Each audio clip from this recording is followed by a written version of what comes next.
시편 121편 2절에 보면 우리의 도움은 천지를 지으신 하나님께로부터 온다 그랬어요. 이 안식일 예배는 우리의 도움의 근원이 되시는 천지를 지으신 하나님께로 돌아오는 우리의 신앙이요, 우리의 삶이요, 우리의 잃어버린 것을 다시 회복받기 위해서 창조주께로 돌아오는 신앙입니다.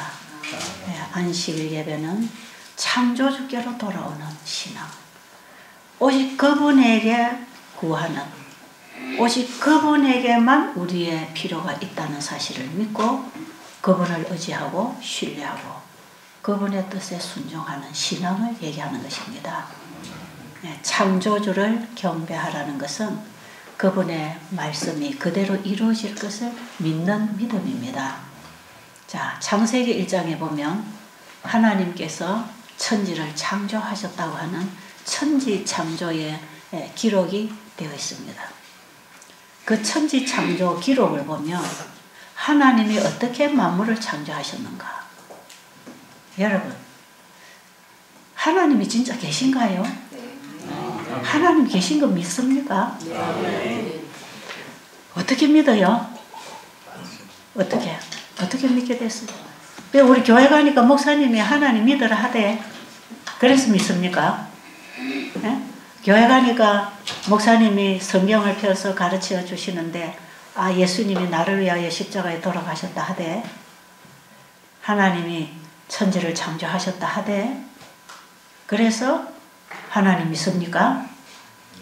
그런가요? 왜요? 예? 하나님 창조하신 걸 볼 수 있고. 예. 하나님 창조하신 걸 봐야 됩니다. 신앙은 누가 그렇다대 거기서 되는 게 아니에요. 그것은 우리로 하여금 하나님을 알도록 우리의 마음을 끌어주는 데 불과합니다. 여러분들이 여기 오셔서 제 강의를 자꾸 듣지만 제 강의를 듣고 환자분들의 감정을 듣고 또 여러 다른 분들의 강의를 들을 때에 여러분들의 마음에는 하나님이 계시는구나. 하나님이 그런 분이구나. 그러면 내가 하나님을 좀 알아봐야 되겠다. 그렇게 돼야 되는 거예요. 그래서 여러분 스스로가 우리 목사님이 얘기하는 그 하나님을 믿고 다니지 말고 여기 오셔서 제가 얘기하는 그 하나님을 믿으려고 하지 말고 저 원장님이 얘기하는 그 하나님이 어떤 분일까? 우리 교회 목사님이 그렇게 간절하게 예수를 믿으라고 하나님 믿으라고 얘기하시는 그 하나님이 과연 어떤 분일까? 내가 좀 알아봐야 되겠다. 그래서 여러분들은 알려고 해야 됩니다. 아십니까? 알려고 해야 돼요. 신앙이라고 하는 것은 남 따라 하는 게 아니에요. 교회까지는 남 따라 다닐 수 있어요. 교회 예배도 남 따라 드릴 수 있고 남 따라 찬미 부를 수 있고 남 따라 기도도 배워가지고 할 수 있어요. 남 따라 성경도 읽을 수 있어요. 그러나 하나님은 알려고 하는 자에게 임하십니다. 구하는 자에게 임하십니다. 하나님은 개인의 하나님이십니다. 우리는 하나님을 개인적으로 만나야 합니다. 우리 교회 목사님이 만난 그 하나님, 목사님이 전하는 그 하나님 때문에 내가 하나님을 믿는 게 아닙니다. 아십니까? 그래서 오늘날 많은 사람들이 그들의 신앙이 어디에 기초를 하고 있냐 하면 어느 교회, 어느 목사님. 우리 교회 목사님은 은혜가 충만하고 설교도 잘하기 때문에 그 목사님을 떠날 수 없는 신자들이 참 많아요. 여기 와보면 여러 초교파에서 사람들이 모이고 있죠. 어떤 사람들은 자기가 다니는 교회 그 친구들 그룹이 너무 좋아서 교제가 너무 좋아서 그 교회를 다니는 사람이 있고 어떤 사람들은 그 교회를 다님으로 많은 고객을 가질 수가 있어서 사업을 위해서 어떤 영업을 위해서 많은 고객을 만나기 위해서 가는 사람도 있고 어떤 사람은 마음의 위로를 받기 위해서 교회를 가는 사람도 있어요. 어떤 사람들은 하나님을 알고 싶어서 교회 가는 사람도 있어요. 어떤 사람들은 내가 다니는 교회가 참 참으로 옳고 진리이기 때문에 내가 교회를 다닌다. 이런 사람도 있을 수 있습니다. 그런 모든 것들은 우리가 하나님을 알아가는데 하나의 단계적인 과정이지 거기에서 진정한 나의 신앙이 이루어지는 건 아닙니다. 아십니까? 그래서 우리의 신앙은 누구 따라하는 신앙, 누구가 그러되 그런 신앙이 아니고 교회 다니는 신앙이 아니고 나는 절에 다닙니다. 나는 천주교회 다닙니다.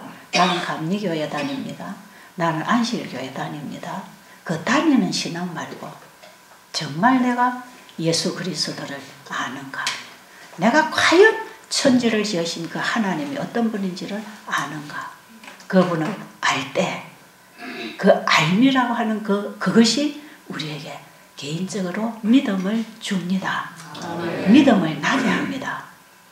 그래서 우리는 성경을 공부해야 되고 하나님을 알려고 해야 됩니다. 개인적으로 알려고 해야 됩니다. 성경을 알려고 할 때에 어떤 사람들은 이해가 안 되면 수없이 갈등을 합니다. 그러다가 신앙을 포기하는 사람도 있어요. 그런데 우리가 성경을 읽어서 지식적으로 이해를 하고 깨달으려고 하면 의문투성입니다. 성경을 읽으면 읽을수록 의문투성입니다. 의혹이 자꾸 생깁니다. 어떻게 성경을 읽어야 되느냐? 하나님이 확실히 계시는 건 틀림없어. 어떤 종교도 하나님 계시는 걸 부인하는 종교는 없습니다. 지금 우리는 태초에 하나님이 천지를 창조하셨다고 기록되어 있고 그 창조한 물건들이 있는 거 보니까 하나님은 진짜 계시는 것 같다. 그렇죠? 거기까지 가까이 짚고 들어가야 돼요. 가까이 계속 하나님 가까이 근접해서 짚고 들어가서 집마다 지은이가 있는 것처럼 만물을 지으시는 하나님이시구나.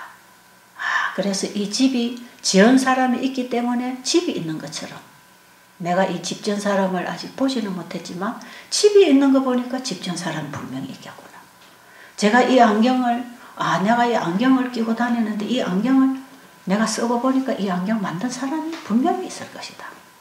만든 주인 없이 물건만 있는 일은 없습니다. 태초에 하나님이 천지를 창조하셨다고 하는데 만들어 놓은 물건 보니까 하나님이 계시지 않습니까? 그렇죠? 저는 여기서부터 하나하나 짚기 시작했어요.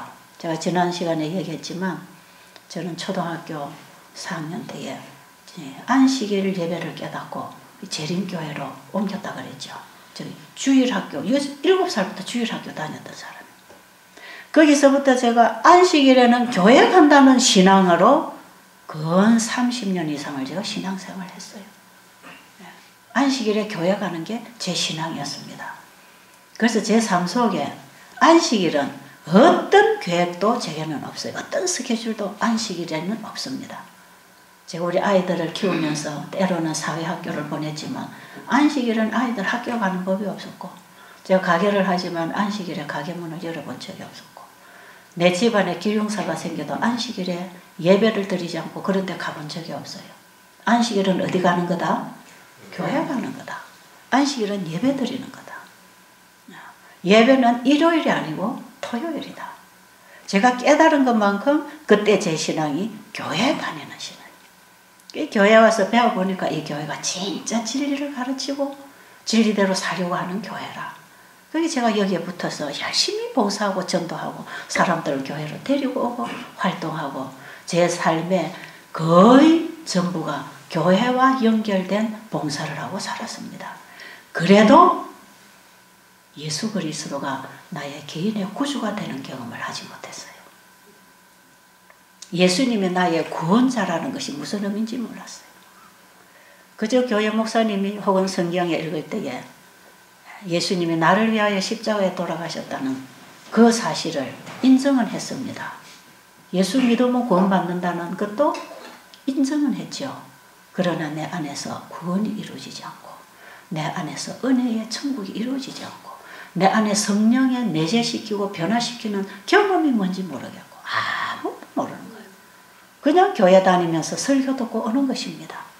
교회 가서 공부하고 오고 가정 공부하고 때로는 제가 교회에서 어린이부를 오랫동안 맡았기 때문에 어린이를 가르치고 어린이 교사들을 가르치고 작년부를 가정공과를 가르치고 안식일학교 교장을 하고 교회에서 제가 많은 봉사를 하면서 가르치고 성경을 배우고 가르쳤지만 성경을 읽어서 내용을 전달했고 엘렌 G 화이트의 글을 읽어서 내용을 전달했지 그것이 무슨 의미를 담고 있는지 이 맛이 무슨 맛인지 그런 거 도무지 몰랐어요. 그러니까 날마다 남의 얘기를 하고 있는 거죠. 남의 얘기, 사도 바울이 한 얘기를 전달하고 다니엘이 한 얘기를 전달하고 우리 목사님이 하신 얘기를 전달하고 누가 한 얘기를 자꾸 전달해서 성경에 기록된 걸 전달하고 저도 수박 끝알기로 이해를 하고 다른 사람에게도 수박 끝만 가르쳐주고 그렇게 살았습니다. 그러다가 정말 저에게 신앙의 갈등이 일어났어요. 내가 과연 구원을 받을 수 있는가? 과연 하나님이 계시는가? 제가 언제 이런 갈등을 했냐면 진짜 내 삶 속에 고난이 올 때 내 삶 속에 하나님의 손길이 아니면 도무지 더 이상 전진할 수도 없고 후퇴할 수도 없는 절박한 상황에서 하나님께 도움을 구할 때 기도의 응답이 없었습니다. 아무리 기도를 해도 기도의 응답이 없어요. 그래서 저는 하나님이 계시지 않는다고 생각했고 지금까지 내가 너무나 막연한 하나님을 믿는다고 교회를 다니는 사람이었기 때문에 내가 가장 위급한 위기에 처해 있을 때 그 하나님을 붙잡을 힘이 없었습니다.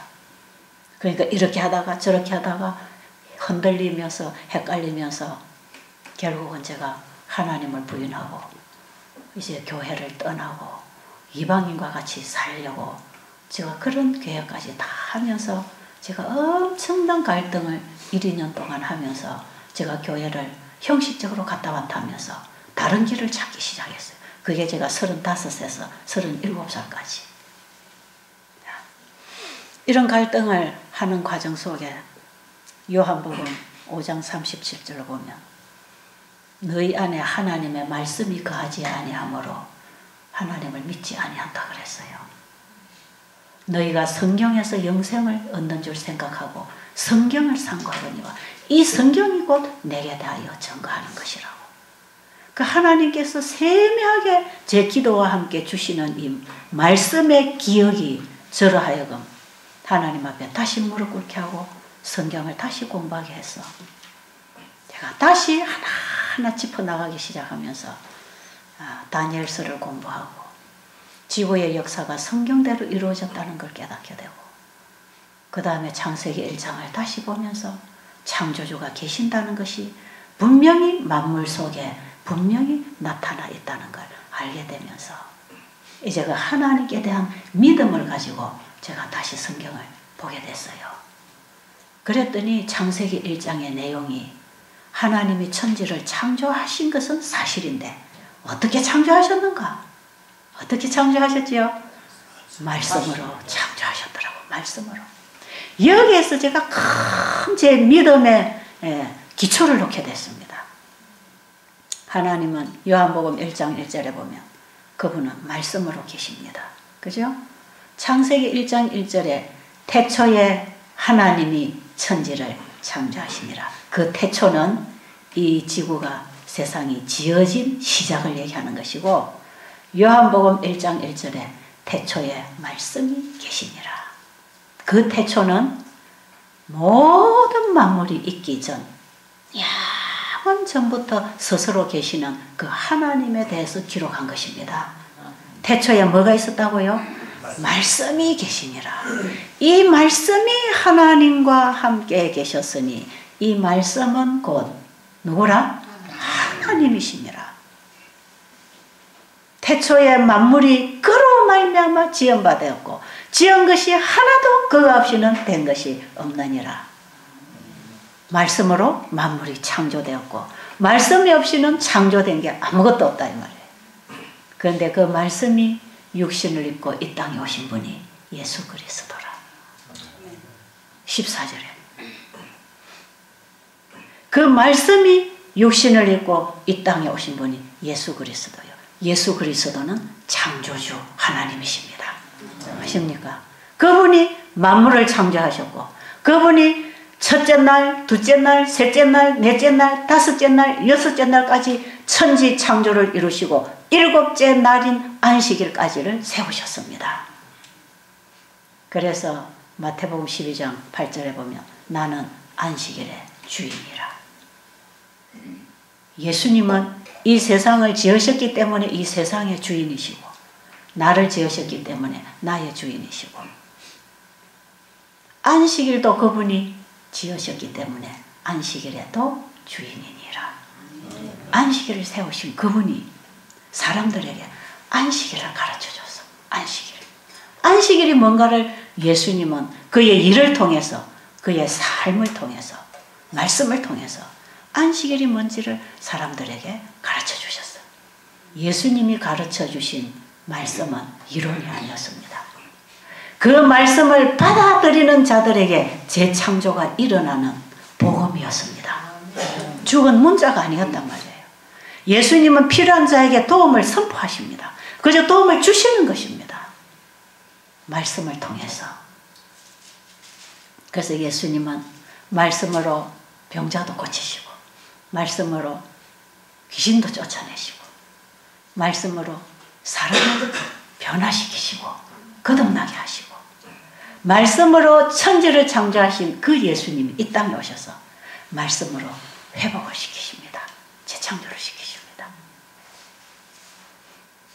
그 말씀이 오늘날 우리에게 성경을 통해서 기록되어 있습니다. 우리는 성경에서 그분의 말씀을 만나야 됩니다. 그럼 오늘날 우리가 성경에서 그분의 말씀을 만날 때 내 안에 창조의 역사, 말씀의 역사가 일어납니다.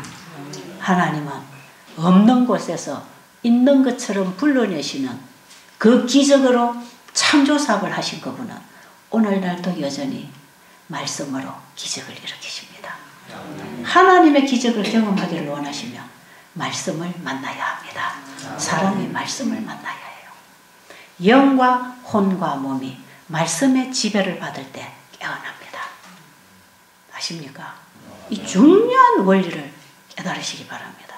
이런 이치를 알지 못하고 성경을 보면요. 성경을 읽으면 읽을수록 어렵고 막연하고 이해가 안 되고 비현실적이고 여러분 그래서 저는요. 이 갈등을 할 때에 하나님 앞에 이렇게 부르짖었습니다. 하나님 성경대로 되는 게 어디 있습니까? 오늘날 성경대로 되는 사람이 어디 있습니까? 오늘날 어떻게 성경대로 됩니까? 왜 이렇게 어렵고 막연한 얘기를 적어놓고 우리에게 이대로 지키라고 합니까? 저는 못해요. 이웃을 내 몸처럼 사랑해요. 내 가족도 내 몸처럼 사랑 못하는데 이웃을 내 몸처럼 사랑하다니요. 이웃도 내 몸처럼 사랑하지 못하는데 원수까지 사랑하라고요? 그건 불가능입니다. 한 번만 나에게 상처를 줘도 이 마음에 꼬랭이가 생겨가지고 꽉 품고 있는데 뭐 70번씩 7번 용서하라고요? 인간이 어떻게 이렇게 할 수 있나요? 왜 이렇게 높은 표준을 인간에게 세워주십니까? 우리 인간이 오를 수 없는 이런 높은 표준을 세워놓고 왜 하라고 하는 부담만 이렇게 줍니까? 이 성경을 읽으면 부담스러워서 읽을 수가 없어. 진짜. 성경만 보면 나는 죄인이고 나는 희망이 없고 성경이 복음이라고 하는데 성경이 저에게는 정죄하는 칼이었습니다. 난 죄인이구나. 희망 없구나. 그래서 저는 구원의 확신도 없었어요. 내 상태를 성경으로 비추어 볼 때는 100% 불가능이었고 희망이 없었어요.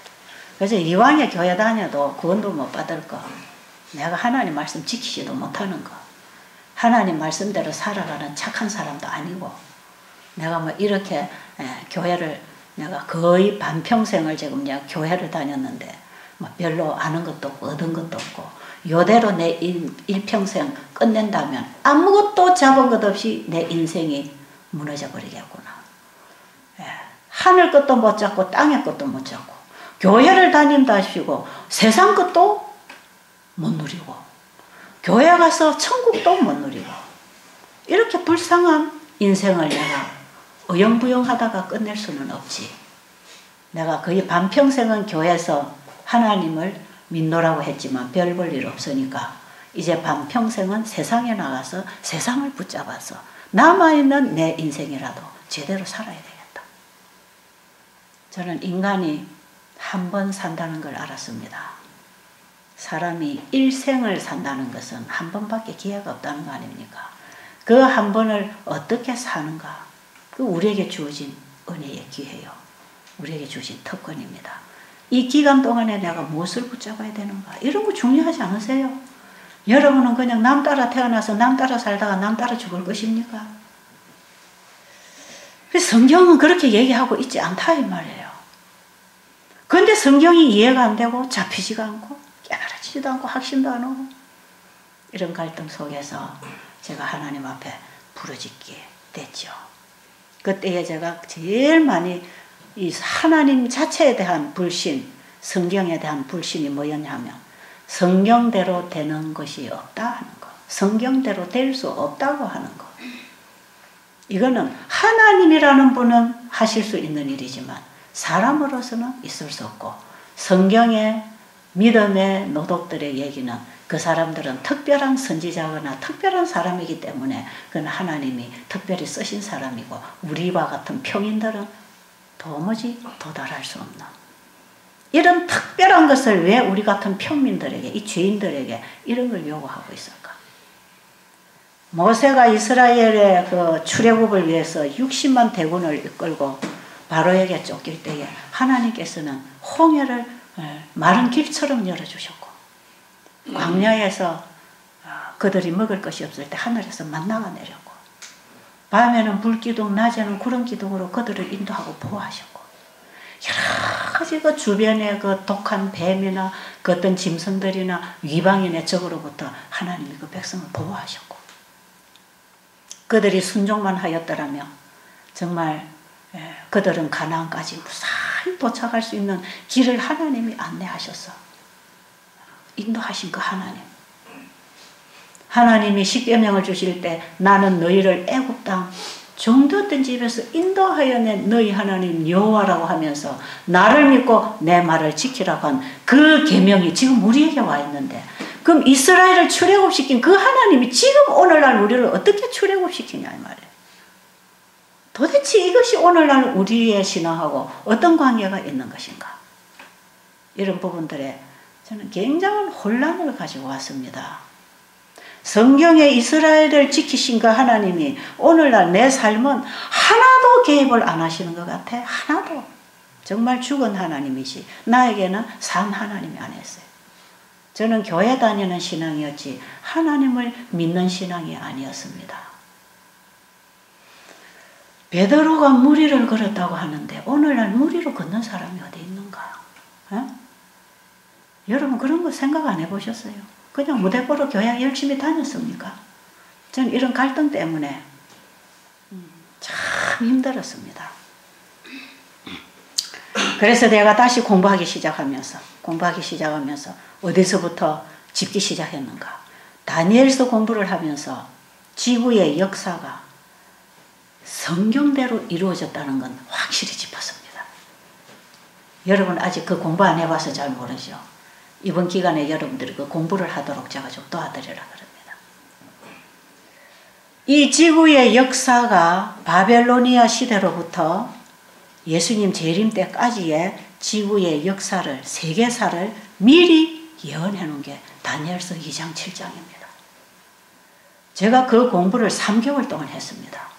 개인적으로 제가 개인 교수를 데려다 놓고 제가 파면서 하루 저녁에 3-4시간씩 파고 질문하고 세계사를 갖다 놓고 풀면서 진짜 성경이 앞으로 이 지구 역사가 이루어질 세계 역사에 대해서 예언을 했다면 오늘날 내가 살고 있는 시대는 이미 2500년 이상이 지난 시대인데 성경이 진짜 그대로 됐다면 역사가 그대로 이루어졌다는 게 세계사의 기록으로 남아 있어야 될 거 아닌가. 그래서 성경의 예언과 세계사를 맞추어서 성경의 예언이 역사 속에 그대로 이루어졌다는 게 입증이 되면 나는 성경을 믿으려고 했다 이 말이에요. 그걸 알기 위해서, 그걸 짚기 위해서 3개월을 공부를 했는데 그걸 제가 알게 됐습니다. 제가 이 3개월 공부하기 이전에도 교회에서는 1년에 매년마다 다니엘서 예언 전도회를 해서 제가 많이 교회 가서 들었지만 교회에서 전도회를 할 때 들어준 거하고 내가 알고 싶어서 공부를 하는 거하고 다르더라 이 말이에요. 아십니까? 여러분이 교회 가서 예배 시간에 앉아서 목사님 설교를 들어주는 거하고 여기 와서 여러분들이 이 원장이 하는 강의를 들어주는 거하고 여러분들이 알려고 공부하려고 하는 거하고는 다르다 이 말이에요. 천지 차이입니다. 들어주는 거는 그 사람 거밖에 안 됩니다. 근데 내가 알려고 할 때 만납니다. 구하라, 찾으라, 두드리라 그러면 주신다는 거 아닙니까? 그래서 제가 그동안에 교회를 오랜 세월 다니면서 그 수많은 다니엘서 예언 공부를 하고 들어주고 친구들 데리고 교회 가서 한복 입고 문 앞에 서서 안내하고 이런 일을 수년을 하고 살았지만 목사님이 그 설교하는 다니엘서 예언을 그냥 들어주고 지나갔을 때 제게 아무것도 없었어요. 근데 진짜 성경이 사실인가? 하나님이 계시는가? 그걸 알고 싶어서 제가 성경을 개인적으로 알려고 공부를 하기 시작할 때 알아졌습니다. 그래서 제가 3개월 동안에 이 다니엘서 공부를 다 하고요. 지금도 다 잊어버렸어 몰라. 내가 포커스를 맞추고 핵심으로 내가 끄집어내려고 했던 게 뭐냐면 성경이 사실인가? 이걸 가지고 제가 이 주제를 풀어나가기 위해서 공부를 했기 때문에 그게 어느 나라 왕이 뭐 몇 년에 뭐가 일어나고 연도를 외우고 사람 이름을 외우고 왕의 이름을 외우고 이걸 제가 공부를 한 게 아니고 정말 성경대로 되었는가 그것만 저는 짚으면 그 다음부터 다른 문제는 공부하면 되니까 그렇죠? 저는 왜냐하면 성경이 비현실적이라고 생각했고 성경은 너무나 막연하고 모호한 책이라고 생각했기 때문에 저는 현실적으로 받아들이기가 불가능했습니다. 그래서 저는 성경이 사실인가 하는 부분에 제 갈등이 있었기 때문에 그거 하나를 확인하기 위해서 3개월을 공부를 다 하고 나니까요. 정말 성경이 사실이라는 게 입증이 됐습니다. 여러분 이제 돌아오는 주부터 여러분들이 이 다니엘서 공부를 좀 하도록 도와드릴게요. 관심 있습니까? 공부하세요. 저는 이 공부를 하고 제 신앙에 확실한 기초를 하나님의 말씀에 놓기 시작했습니다. 여러분 병이 나았기 때문에 하나님을 믿는다는 것은요 다시 병이 생기면 하나님 놓쳐버립니다. 아십니까? 그런 신앙을 하면 안 돼. 그것은 우리의 마음을 하나님을 알도록 끌어주는 단계에 불과한 것이지 우리의 신앙의 기초는 어떤 질병이 치료됐거나 복을 받았거나 이 세상에 우리의 삶에 행복이 온다는 것이 신앙의 기초가 되면 안 됩니다. 신앙의 기초는 불변하는 진리신 하나님의 말씀에 기초해야 되고 그 말씀을 주신 하나님께 대한 믿음이 있어야 되는 것이지 그 외의 것은 나중에 다 무너집니다. 왜? 하나님 말씀에는 다 무너질 것이기 때문에 하나님 말씀만 붙잡아야 됩니다. 그 말씀을 주신 분을 믿어야 됩니다. 그분을 신뢰해야 됩니다.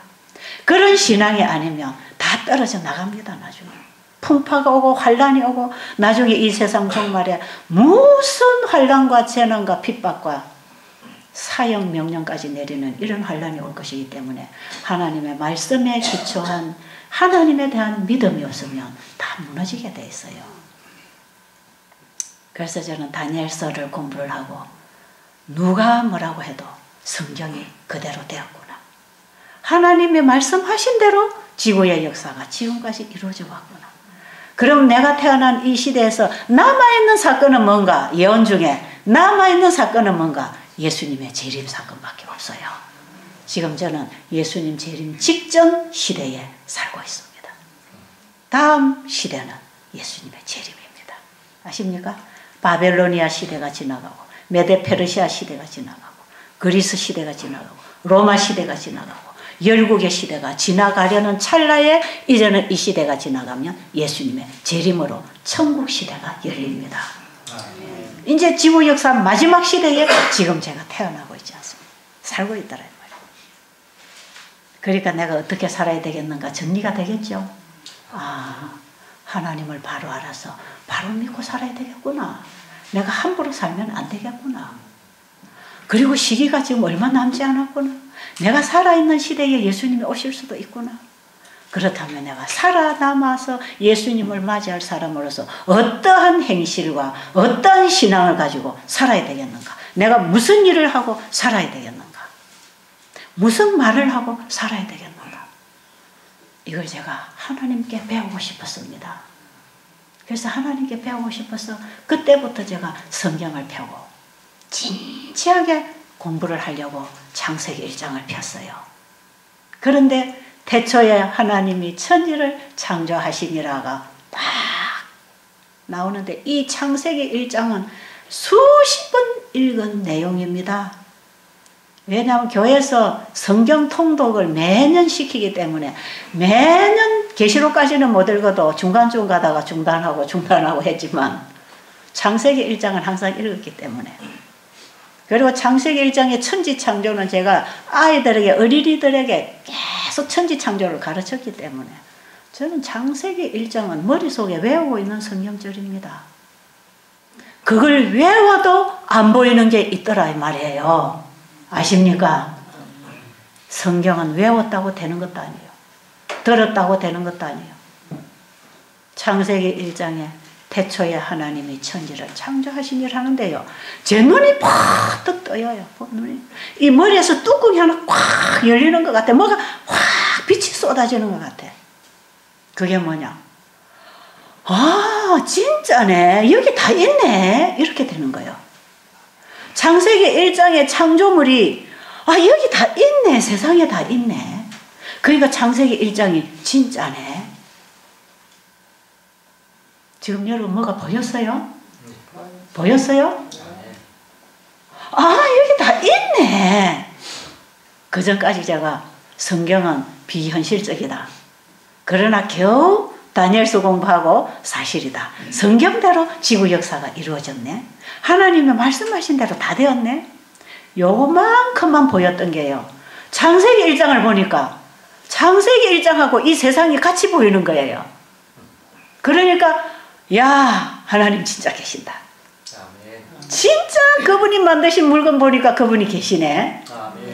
여기서부터 제 마음이 그냥 확 이제 믿음이 일어나기 시작하는데 그 다음 절 읽는데 마지막 절까지 창세기 1장을 다 읽어보니까 하나님이 천지를 창조하신 것이 어떤 사람이 만들어내는 방법으로 만드신 게 아니고 하나님이 하실 수 있는 방법으로 만드셨더라 이 말이에요. 그게 뭡니까?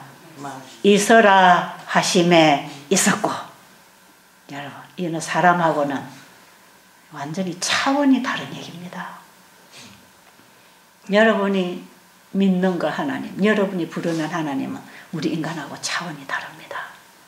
그런데 저는 지금까지 그 하나님을 내 차원에 내려놓고 성경을 읽었으니 그 성경이 이해가 될 이유가 없지요. 저는 하나님의 차원으로 제 마음을 열기 시작했습니다. 하나님은 그동안에 성경을 많이 읽어놓으니까 성경절들이 제 머리에 쫙 정리가 되어 나오는 거예요. 집마다 지연이가 있으니 만물을 지으시는 하나님이시라. 하나님이 계시구나. 그분은 말씀으로 없는 것도 있는 것처럼 불러내시는 그 하나님. 그분이 이스라엘 민족들을 인도하실 때 말씀으로 인도하신 그 하나님. 너희가 내 말에 순종하면 내가 너를 인도할 것이라고 약속하신 그 하나님이 이스라엘을 가나안까지 인도하셨습니다.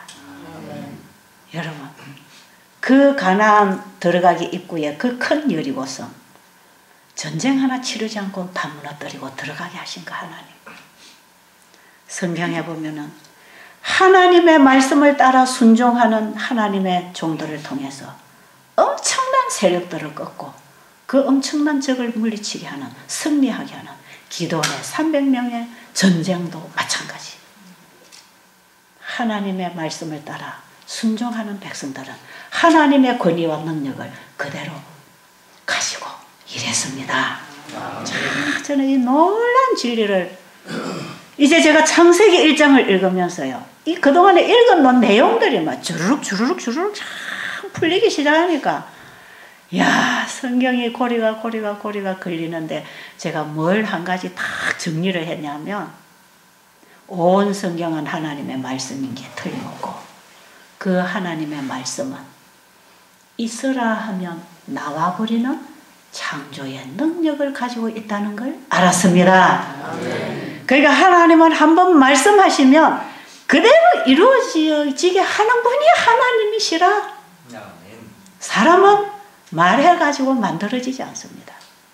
사람은 하나님이 말씀으로 만들어 놓은 재료를 가지고 만들어야 만들어지는 게 물건이지만 하나님은 모든 재료가 말씀으로 만들어져 나왔고 모든 물건이 말씀으로 만들어져 나왔고 하나님 천지를 지으신 창조주는 말씀으로 만물을 창조하신 분으로서 말씀으로 살아계시고 세면 음성으로 말씀하시고 명하시고 그대로 이루어지게 하셔서 대우주를 창조하시고 이 지구를 창조하시고 우리를 지으시고 살게 하시는 그분의 능력은 말씀을 통하여 역사하신다는 것입니다. 저는 창세기 1장에서 온 성경을 볼 수 있는 눈이 열려버렸어. 아, 성경이 다 하나님 말씀이지. 그럼 이 말씀에는 다 하나님이 이루신다는 약속이 들어있구나. 하나님이 주신 이 모든 말씀은 하나님이 그냥 우리에게 허락하신 거구나. 그래서 저는 그때부터 성경을 어떻게 읽기 시작했냐면 하나님의 말씀은 그 말씀을 이루는 창조력이 있기 때문에 말씀 자체가 이미 허락이고 그 말씀의 약속이 이루어지는데 그 말씀을 믿음으로 받고 행하는 자에게서 이루어진다는 걸 알았습니다. 아멘. 우리의 믿음은 들음에서 오고 들음은 하나님의 말씀에 거기에 우리의 믿음이 고정될 때 그 믿음이 하나님의 말씀을 받아들이는 기능입니다. 아십니까? 상대방이 선물을 주면 손이 가서 받아와야 되는 것.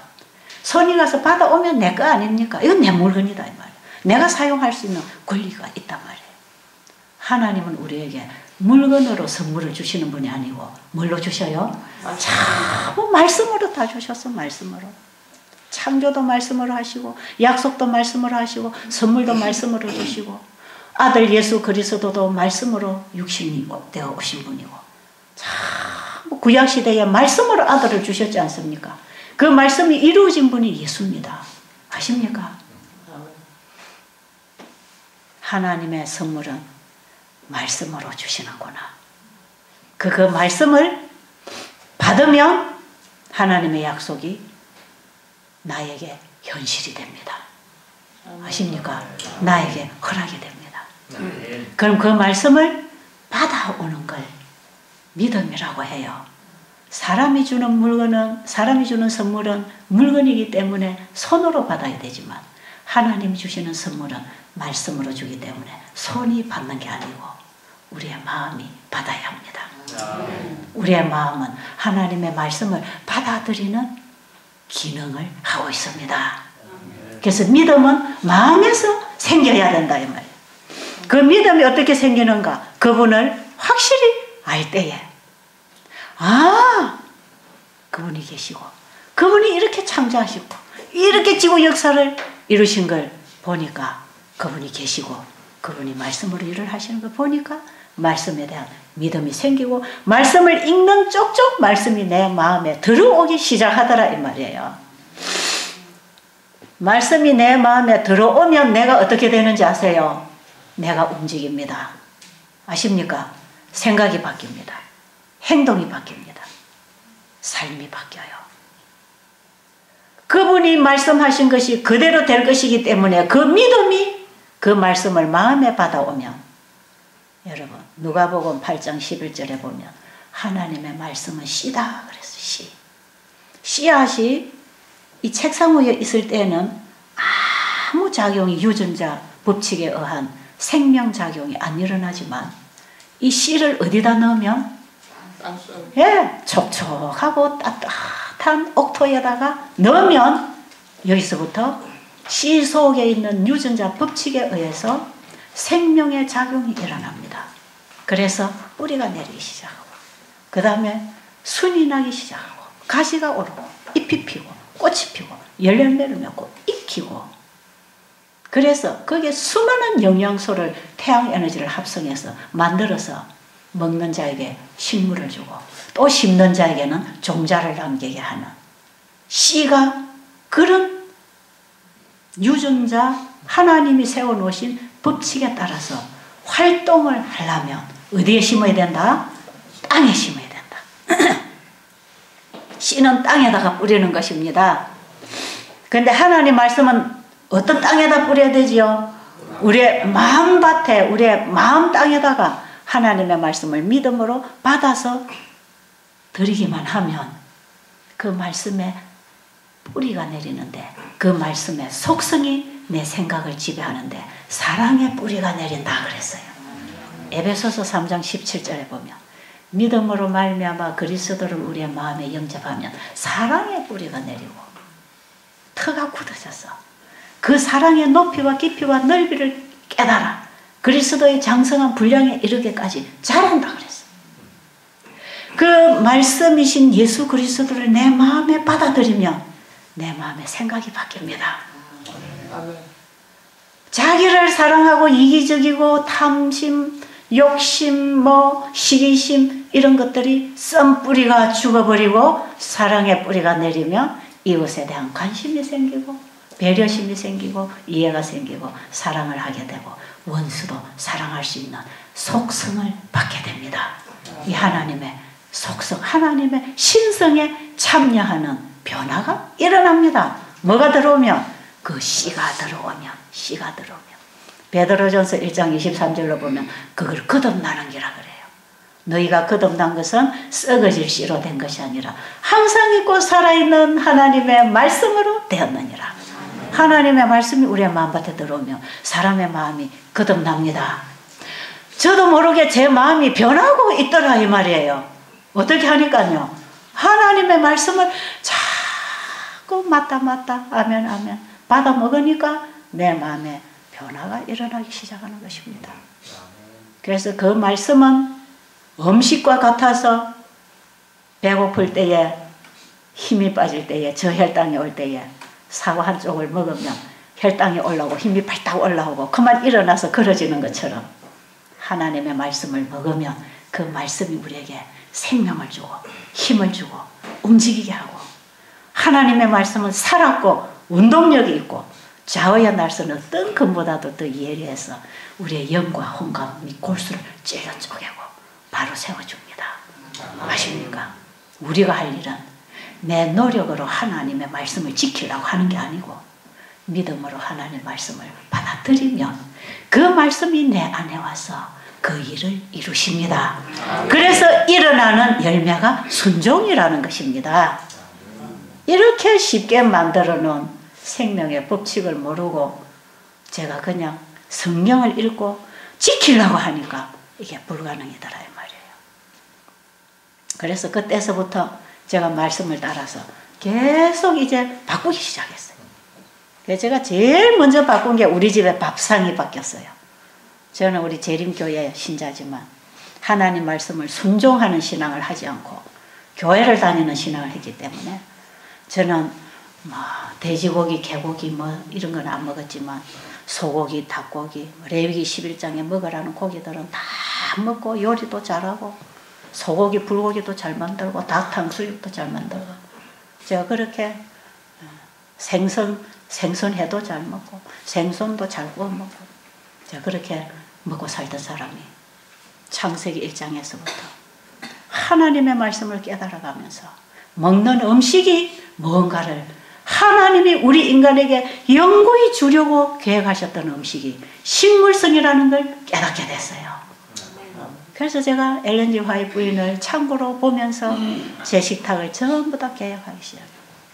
나를 위하여 살던 내 삶을 배고프고 병들고 주변에 가난한 자들에게 마음을 열고 그들을 봉사하기 위하여 제 가정을 공개하고 그들을 만나고 받아들이고 봉사하기 시작했어요.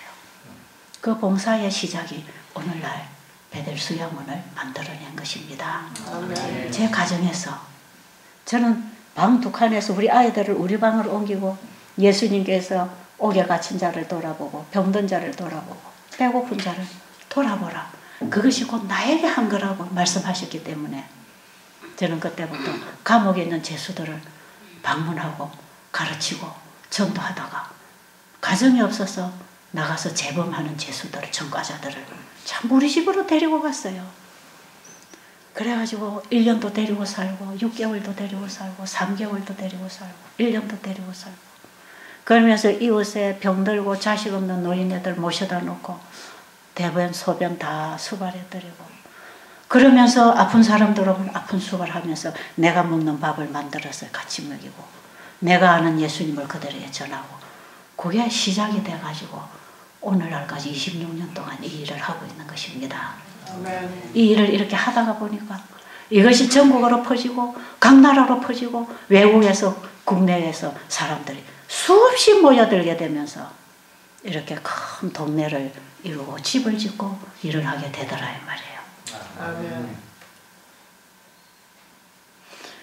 베드로가 무리를 걸었던 것은 베드로의 힘으로 걸었던 게 아니고 예수님이 걸으라고 하는 말씀에 의지하여 발을 올려 놨더니 걸어졌어요. 아십니까? 그분이 하시는 말씀에 의지하여 하려고 할 때 힘이 옵니다. 능력이 옵니다. 제가 지금 여기까지 오게 된 지금 제가 이런 말을 여러분에게 할 수 있고 이런 삶을 살 수 있고 이런 일을 하고 이런 봉사를 할 수 있는 것은 제게서 나온 게 아니고 제 힘이 아니고 아버지의 말씀을 따라 일을 해 나왔더니 아버지께서 이루시더라 이 말이에요. 말씀하신 분이 이루시는 것입니다. 그래서 베델 수양원이 걸어온 길하고 베드로가 무리를 걸어가는 것하고 똑같은 이적이 제 삶 속에서 일어난 것이지요. 이곳에서 여러분들이 병이 낫는다면 저 때문에 나은 게 아니고 제가 하나님의 말씀을 여러분에게 전달했을 때 그 말씀을 여러분들이 받아들인 결과입니다. 아멘. 제가 고치는 사람이 아니에요. 저는 제가 만난 그 예수님, 제가 들은 그 말씀을 사람들에게 나와 같은 경험을 하라고 여러분에게 전달해드리고 있는 거 아닙니까? 성경을 읽어보면 수많은 환자들이 그분의 말씀을 받고 눈도 뜨고 말씀을 받고 말도 하고 말씀을 받고 뛰기도 하고 말씀을 받고 걷기도 하고. 한번 볼까요? 어디에 또 그런 내용이 있나? 요한복음 5장에 보면 요한이 이렇게 기록했어요. 예수님이 어떻게 환자를 중풍병자를 고치셨는가를 요한이 기록할 때에 이렇게 얘기하고 있습니다. 요한복음 5장 1절부터 보면 베데스다 연못가에 누워있던 이 환자에게 예수님이 찾아가십니다. 어느 안식일 오후에 환자를 찾아가셨어요. 예수님은 바로 창조주 믿는 신앙을 사람들에게 가르쳐주기 위해서 찾아가셨어요. 5절에 보니까 예수께서 이르시되 일어나 내 자리를 들고 거기서 하지 말고 5절부터 보면 거기 38배 된 병자가 있더라. 예수께서 그 누운 것을 보시고 병이 벌써 오래된 줄 아시고 이르시되 네가 낫고자 하느냐? 병자가 대답하되 주여 물이 움직일 때에 나를 못에 넣어주는 사람이 없어 내가 가는 동안에 다른 사람이 먼저 내려가나이다. 예수께서 이르시되 일어나 네 자리를 들고 걸어가라 하시니 그 사람이 곧 나와서 자리를 들고 걸어가니라. 이 날은 무슨 날이요? 안식일이라. 예수님은 안식일을 세우신 날입니다. 그건 뭡니까? 그분이 창조주라는 거 아닙니까? 그렇죠? 6일 동안에 천지 만물을 지으시고 7째 되는 날에 안식일을 세우신 분은 그 안식일을 세우신 주인은 지구 우주를 창조하신 주인이십니다. 맞죠? 그분은 안식일의 주인으로서 이 지구에 하나님의 말씀을 불순종해서 죽을 수밖에 없는 이 죄인들에게 찾아오셔서 또다시 그들에게 재창조를 하십니다. 회복을 해주십니다. 회복. 만드신 분이 고치시는 일을 하신다 이 말이에요. 만드신 분이 고치시는 일은 만드시는 방법하고 똑같이 하십니다. 아십니까? 그분은 시초부터 새말까지 동일하게 변하지 않는 분이에요. 그분은 말씀으로 계시고 말씀으로 일하시고 말씀으로 약속하시고 말씀을 이루셔서 말씀으로 살게 하시는 분. 그 말씀 안에 생명이 있고 그 생명은 영생하는 생명이고 그 안에 창조의 능력이 있는 그 말씀으로 창조하신 그분은 이 땅에 오셔서 말씀으로 고치십니다. 아멘. 자, 그 말씀을 어떻게 하시나 보세요. 여기 환자하고 예수님하고 사이에 어떤 내용이 오가나 우리가 짧은 내용 속에서 보겠습니다. 자, 예수님이 찾아간 그 환자 38년 동안 걷지 못했다고 합니다. 그런데 그 베데사다 연못가에 한 번씩 물이 움직일 때에 어떤 환자든지 들어가면 낫는다고 하는 전설이 있었어요. 그래서 의사에게 가서 고침 못 받은 사람들이 막연한 환자들이 행여나하고 그 연못에 물이 움직이는 걸 기다리면서 그 연못가에 와서 기다리고 있는 거기에 이 환자도 행여나하고 38년 동안 고침받지 못한 환자가 거기까지 누군가가 메어다 놨겠지요.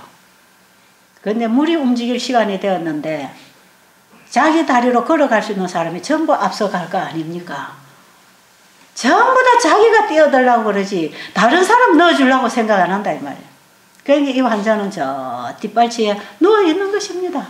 이 환자는 누구를 기다리고 있겠습니까? 자기를 업어다가 못에다가 넣어줄 사람을 기다리고 있어요. 전혀 도움이 오지 못할 사람을 기다리고 있단 말이에요. 오늘날 우리 인간이 그렇습니다. 사람의 전설을 따라 어떤 사람의 얘기를 따라서 도움을 주지 못할 인간을 찾아서 인간을 기다리고 어떤 도움을 기대하고 있는지 몰라요. 근데 예수님께서는 이 환자가 가지고 있는 그 생각을 완전히 뒤집어 버립니다. 완전히 뒤집어. 그 환자가 기다리는 그런 방법으로 예수님은 도와주지 않습니다. 왜? 거기에 도움이 없기 때문에. 도움은 어디서 온다? 천지를 지으신 하나님께로부터 올 것입니다. 그래서 예수님은 천지를 지으신 분으로서 이 환자를 도와주기 위해서 환자를 찾아오셨어요. 어떻게 도와주시나 보세요. 자, 그 환자에게 예수님이 다가가셔서 네가 낫고자 하느냐 물어보셨어요. 왜? 자기가 낫고 싶어야 된단 말이에요. 아십니까? 예수님은 우리가 원치 아니하는 것을 일방적으로 해주시지 않습니다. 구원도 마찬가지요. 왜? 사단이 참수하고 있어요. 그 하나님의 공의가 아니에요. 예수님은 네가 낫고 싶은가를 물었어요. 근데 이 사람은 낫고 싶다는 표현을 자기식으로 했단 말이에요. 나를 못에다 넣어줄 사람이 없어서 누워 있습니다. 이건 뭐예요? 낫고 싶습니다. 내가 저 물에만 들어가면 낫겠습니다. 그런 얘기를 했을 때 예수님이 그래 네가 물에 들어가기를 원하는데 걸어갈 수 없지? 내가 업어다 주마. 그 환자가 낫겠다고 생각하는 거기에 답이 있는 것이 아니었기 때문에 예수님은 예수님식으로 환자를 고치시는 것입니다. 환자가 원하는 식으로 고치는 게 아니고 예수님이 원하시는 예수님식으로 고치시는 거예요. 그래서 예수님께서 만약에 그날에 환자가 원하는 식대로 환자를 업고 물에다 갖다 넣어주는 봉사를 하셨다면 만약에 물이 움직일 때에 예수님이 환자를 제일 먼저 업고 가서 물에 집어넣었다면 그날 환자가 어떻게 됐을까요? 물에서 헤엄쳐 나오지 못했을 겁니다. 왜요? 38년 동안 걷지 못했으니까. 다른 사람은 들어갔다가 안 되면 다 뛰어나오겠지만 이 환자는 집어넣어 놓으면 못 뛰어나옵니다. 그날이 죽는 날이에요. 예수님은 거기에 네 생명이 있다고 가르치지 않기 위해서 예수님이 일하시는 방법으로 일을 하십니다. 아멘. 여기에서 여러분들이 창조주의 사역을 깨달으시기 바랍니다. 일어나 네 자리를 들고 걸어가랍니다. 그냥 나를 매에다가 물에다가 넣어주기를 바라는 이 사람 앞에 있는 누워있는 환자에게 네 자리를 들고 걸어가라는 것입니다. 그런데 사실 이 환자가 기대했던 것은 그거다 이 말이에요. 그거. 물에 들어가는 게 아니고 일어나 걷는 것이 이 환자의 소원 아닙니까? 그런데 방법을 잘못 알고 있었다 이 말이죠. 낫고 싶을 때 고침받을 수 있습니다. 낫고 싶어야 됩니다. 구해야 됩니다. 우리는 죄 용서를 받고 싶어야 되고 구원받고 싶어야 합니다. 그러면 구원받습니다. 구원은 이미 우리에게 허락한 선물이기 때문에 원하는 자는 값없이 받을 수 있는 게 구원 아닙니까? 건강도 마찬가지예요. 값없이 받아서 누릴 수 있는 게 건강인데 우리가 그걸 받지 못하고 죽음으로 사람을 따라 죽음의 길을 가고 있는 것 뿐입니다. 이 환자가 예수님 입에서 나오는 말씀이 그야말로 자기가 기다리던 복음이다 이 말이에요. 귀가 번쩍 열렸어요. 얼마나 걷고 싶었겠습니까? 38년 동안 누워서 남의 도움을 받으면서 움직이던 이 환자가 얼마나 걷고 싶었겠어요. 때가 왔구나. 일어나 내 자리를 들고 걸어가라고 하는 이 말씀처럼 자기에게 용기가 되고 희망이 되고 힘이 되고 생명이 되는 말씀이 어디 있었겠습니까? 예수님은 우리에게 너희들 살고 싶으냐? 살아라고 하십니다. 말씀 받고 일어나시기 바랍니다. 이 환자는요, 그 예수님의 말씀을 붙잡았습니다. 믿음으로 붙잡았어요. 그 말씀을 붙잡을 때 어떤 반응을 하는지 아세요? 일어나려고 할 것입니다. 그렇죠? 그 말씀을 붙잡을 때 이 사람의 몸은 반응을 하는 거 아닙니까? 그 환자가 그 말씀대로 하려고 하니까 일어나졌고, 걸으려고 하니까 걸어졌고, 가니까 가지더라 이 말이에요. 누가 명령하셨으니까? 태초에 만물을 창조하실 때에 공중의 새를 다루라고 했을 때 새가 날아온 것처럼 그 창조력을 가지신 주님의 입에서 나오는 그 말씀이 일어나 걸으라고 했을 때 그 말씀에는 걷게 하는 창조력이 있습니다. 아멘. 그 말씀을 받아들일 때 이미 생명이 들어와서 반응을 하기 시작했고 걸으려고 하니까 움직여졌고 가니까 가시더라 이 말이에요. 엘렌 G 화이트 부인은 이 부분에 대해서 이렇게 말씀하십니다. 예수께서는 우리에게 오셔서 나를 믿으라고 하지 아니하시고 그저 우리에게 살아라 걸으라고만 하신다. 이 환자에게 예수님은 네가 나를 믿을래? 믿어라. 믿으면 낫게 해주마. 이렇게 말씀 안 하시고 그 환자에게 필요를 주셨다는 것입니다. 아멘. 조건 없이 주셨다는 것입니다. 아멘. 조건 없이 나를 믿어야 낫게 해준다고 안 하시고 조건 없이 내가 주는 선물을 받으라고 하는 것입니다. 아멘. 환자는 아무 조건 없는 그분의 말씀을 무력한 상태에서 받아들였어요. 받아들이는 그게 믿음이다 이 말이에요. 아멘. 그분의 말씀을 붙잡는 그게 믿음이다 이 말이에요. 믿음은 믿으려 해서 믿어지는 게 아니고 내 쪽에서 일어나야 되는 것입니다. 아멘. 그 말씀을 받아들일 때 근육이 살아나고 생기가 돌기 시작하고 세포가 움직이기 시작하고 일어서려고 하니까 서지고 가려고 하니까 갇혔더라 그랬어요. 오늘날 우리 죄인이 구원을 받는 것도 동일하다. 하나님은 지금 우리에게 말씀의 생명줄을 보내셔서 우리를 건져내시기를 원하십니다. 아멘. 이 말씀으로 치유되는 환자들의 얘기가 여러분이 읽는 성서의학에 제가 많이 기록을 해놨습니다. 여러분 거기에 어디에 보면 20몇 년 동안 류마티스 관절염 환자가 수고하고 무거운 짐진 자들아 다 내게로 오라 내가 너희를 쉬게 하려는 그 말씀을 딱 붙잡고 그날로부터 일어나게 된 그 간증이 거기 써여 있어요. 여러분들이 성서의학을 상세히 읽어보세요. 제가 그 책을 쓸 때에 여러분들에게 무슨 얘기를 하려고 그 책을 쓰고 있는지를 이해하시기 바랍니다.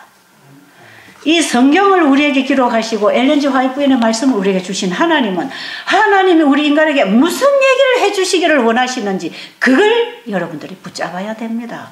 그거 모르고 아무리 읽어도 헛다리 짚고 매 읽어도 이해가 안 되고 의문만 생기고 그렇습니다. 하나님은 말씀으로 만물을 창조하신 분이요. 오늘도 말씀으로 그 일을 이루시는 분입니다. 아멘. 하나님의 손길을 만나려면 그분의 말씀을 받아 먹으시기 바랍니다. 아멘. 그 말씀을 공부하시고 말씀을 받아들이세요. 그 말씀이 우리를 살리고 재창조하고 변화시키고 거듭나게 하실 것입니다. 아멘. 기도드리고 마치겠습니다. 하나님 아버지, 지금도 우리에게 말씀으로 역사하시기 위하여 우리 안에 성령 하나님 보내주셨습니다. 성령을 소멸치 말게 하시고 아멘. 성령의 역사에 화답하는 역사가 우리 안에서 일어나게 하여 주시옵소서. 아멘. 오늘은 안식일입니다. 안식일을 통하여 창조력을 가지신 하나님의 말씀을 믿음으로 받는 신앙을 깨우치게 하여 주시옵소서. 아멘. 예수님 이름으로 간절히 기도드립니다. 아멘.